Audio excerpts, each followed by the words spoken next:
ان شاء الله.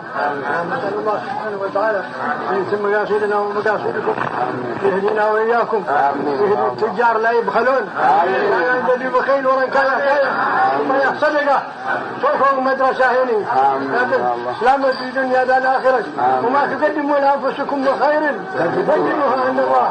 هذا اللي قال أن كان صدقه ثابت في الآخرة إلى رسائل إلى مناسبة هداية وصلاح وتوفيق سمية.